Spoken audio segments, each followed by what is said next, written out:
Si Garp tinalo si Aokiji. At oo, hindi siya nagsisinungaling. Sa paningin ni Garp, mahina talaga ang mga admiral ng Navy. Bakit? Kasi si Garp may tinatago pang malupit na galaw na hindi pa niya nilalabas. Sa Beehive Island, grabe yung laban nila. Parang teacher versus student.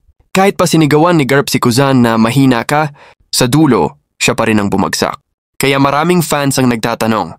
Kung sinasabi ni Garp na mahina ang admiral, bakit siya natalo kay Kuzan? Simple lang yan. Tandaan mo sinaksak si Garp ni Shiryu. Kung hindi dahil doon, baka nawasak na buong Beehive Island sa lakas ng suntok niya. So nagsinungaling ba talaga si Garp? Halos siguradong hindi. Alam ng lahat na isa si Garp sa mga pinakamalakas na gumagamit ng tatlong uri ng haki, Observation, Armament at Conquerors. At tandaan, wala siyang Devil Fruit. Ang pinakamalakas niyang sandata ay ang bakal na kamao. Yung kamaong kayang gawing kasing lakas ng kanyo ng isang suntok. Nung bata pa si Kuzan, kay Garp siya mismo nag-training. At alam ng lahat, bihira gamitin ni Garp ang Conqueror's Haki kasi sapat na ang armament para palakasin yung kamao niya. Noong tinalo ni Garp si Chinjao dati, ganun din ang ginawa niya. Isang suntok lang gamit ang armament haki. Bagsak agad si Chinjao kahit may pinakamalakas na ulo pa siya. Kaya tinawag si Garp na Hero of the Marines.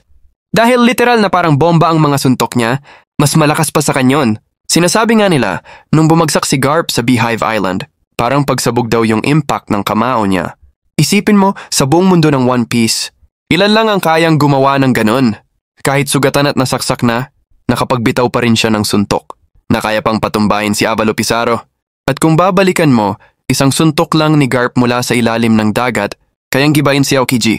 Kaya hindi nakapagtataka kung bakit tinawag niyang mahina si Kuzan. Sa totoo lang, kahit pa nagyayelo si Kuzan, walang epekto kay Garp. Kahit ma-freeze siya, nakakawala agad gamit ang brute force.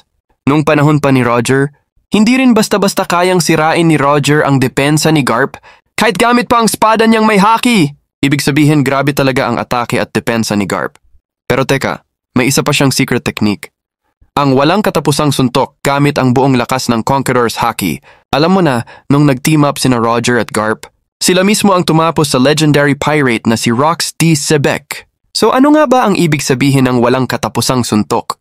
Kung ang isang suntok ni Garp ay parang kanyon, tong technique na to ay parang sunod-sunod na pagsabog ng kanyon. Sa ganitong klase ng power, kahit si Fleet Admiral Sengoku, baka di rin makaligtas. Ganong kalupit si Garp. Ang legendary Iron Fist ng Marines!